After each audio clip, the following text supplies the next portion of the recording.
अस्सलाम वालेकुम दोस्तों, आज हम आपको एक ऐसे मुल्क की सैर पर ले जा रहे हैं जो दुनिया का सबसे नया मुल्क है, लेकिन इसकी कहानी सदियों पुरानी लगती है। एक ऐसा मुल्क जिसकी जमीन के नीचे अरबों डॉलर का काला सोना यानी तेल बहता है और पैरों तले असली सोना, तांबा और यूरेनियम जैसे खजाने दफन है, लेकिन इसकी 76% आबादी रात को भूखे पेट सोती है। ये कहानी है जनूबी सूडान की, वो मुल्क जो 2011 में एक पुरजोश आजादी के ख्वाब के साथ दुनिया के नक्शे पर उभरा, लेकिन ये ख्वाब बहुत जल्द एक भयानक हकीकत में बदल गया। दोस्तों, जनूबी सूडान की कुल आबादी तकरीबन 1 करोड़ 20 लाख के करीब है, जिनमें से 52% खवातीन और 38% मर्द हजरात हैं। अगर हम मजहबी तकसीम की बात करें तो यहाँ 60% ईसाई, 32% मुकामी अफ्रीकी रवायती मजहब के पैरोकार और तकरीबन 6% मुसलमान आबादी है, जबकि बाकी दीगर मज़ाहिब से ताल्लुक़ रखते हैं। यहाँ इस्लाम ज़्यादातर शुमाली इलाकों में पाया जाता है, जहाँ सूडानी और अरब नस्ल के लोग आबाद हैं।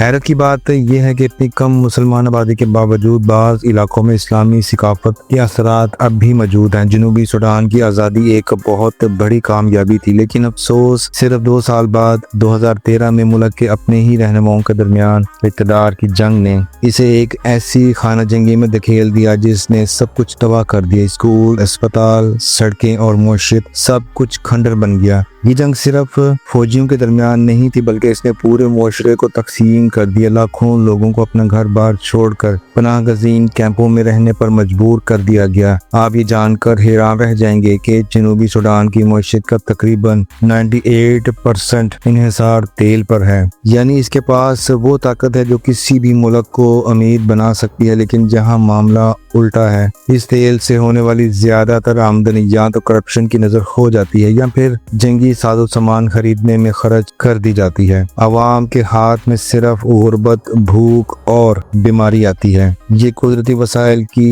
एक जिंदा मिसाल है, जहाँ दौलत आवाम के लिए खुशहाली की बजाय मुसीबत का बायस बन जाती है। यहाँ सिर्फ तेल ही नहीं बल्कि दुनिया के सबसे जरखेज ज़राई खित्तों में से भी एक मौजूद है, जहाँ करोड़ों की तादाद में मोशी पाले जाते हैं, लेकिन इंफ्रास्ट्रक्चर न होने की वजह से ये मुल्क अपनी खुराक पूरी नहीं कर पाता। तसव्वुर करें, आप रोजाना सिर्फ 200 से 300 रुपए में अपना और अपने खानदान का पेट पालने पर मजबूर हैं। जनूबी सूडान में अक्सरियत की यही हकीकत है। साफ पानी यहाँ एक लग्जरी लाइफ है। खवातीन और बच्चे रोजाना कई किलोमीटर पैदल चलकर पानी लाते हैं, जो अक्सर आलूदा होता है और बीमारियों का बाइस बनता है। यहाँ शरह ख्वानदगी सिर्फ 30% के करीब है। लाखों बच्चों ने जिंदगी में कभी स्कूल का दरवाजा नहीं देखा, क्योंकि यहाँ तो स्कूल जंग में तब्दील हो चुके हैं या वहाँ पढ़ाने के लिए उस्ताद ही मौजूद नहीं। मामूली बीमारियां जैसे मलेरिया और टाइफाइड भी यहाँ जानलेवा साबित होती हैं, क्योंकि इलाज की सहूलत न होने के बराबर है। हर 10 में से 7 अफराद के पास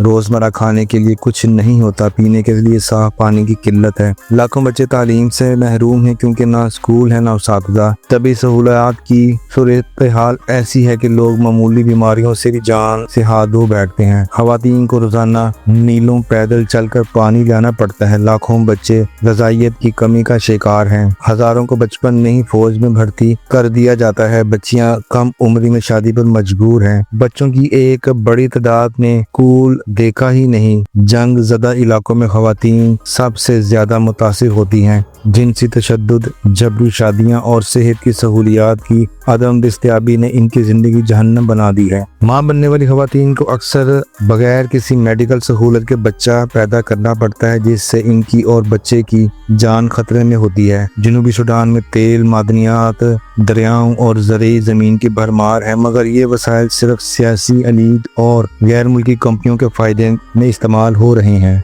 अवाम के पास न वसाइल पहुँचते हैं, ना इनके हालात बेहतर होते हैं। इन तमाम मुश्किलात के बावजूद जनूबी सूडान के लोगों की जिंदगी में उम्मीद और सकाफत के रंग मौजूद हैं। यहाँ दौलत का मियार बैंक बैलेंस या बड़ी गाड़ी नहीं बल्कि मुआशी है। खास तौर पर गाय को समाजी हैसियत, दौलत और इज्जत की अलामत समझा जाता है और शादी ब्याह में जहेज के तौर पर गायों का लेन देन आम है। जनूबी सूडान 1-2 नहीं बल्कि 60 से ज्यादा मुख्तलिफ कबाइल का घर है, जिनमें डंका और नवेद सबसे बड़े कबाइल شامل ہیں۔ ہر قبیلے کی اپنی منفرد زبان، روایات اور لباس ہے جو اس ملک کو ثقافتی طور پر امیر بناتے ہیں۔ یہاں کے لوگ موسیقی اور رقص کے بے حد شوقین ہیں۔ یہ ان کے لیے خوشی منانے اور غم بھلانے کا ایک ذریعہ ہے۔ اتنی تباہی اور مایوسی کے بیچ بھی امید کی ایک چھوٹی سی کرن باقی ہے، وہ یہ یہاں کے لوگوں کی ہمت۔ وہ ہر روز ایک نئے عزم کے ساتھ جیتے ہیں، مسکراتے ہیں اور بہترین مستقبل کا خواب دیکھتے ہیں۔ بہت سے مقامی اور بین الاقوامی تنظیمیں ان کی مدد کے لیے کوشاں ہیں، لیکن اصل تبدیلی تب آئے گی جب یہاں پائیدار امن قائم ہوگا اور کرپشن کا خاتمہ ہوگا۔ جنوبی سوڈان کی کہانی ایک ملک کی کہانی نہیں، یہ پوری انسانیت کے لیے ایک سوال ہے۔ کیا ہم ایک ایسی دنیا میں رہتے ہیں جہاں ایک ملک سونے کے ڈھیر پر بیٹھ کر بھی بھوکا مر رہا ہے؟ اگر اس کہانی نے آپ کے دل کو چھوا ہے تو خاموش نہ رہیے گا، اس ویڈیو کو شیئر کریں تاکہ زیادہ سے زیادہ لوگوں تک یہ آواز پہنچے۔ کمنٹس میں اپنی رائے کا اظہار کریں کہ اگر اس ملک کی مدد کی جائے تو کیسے کی جائے۔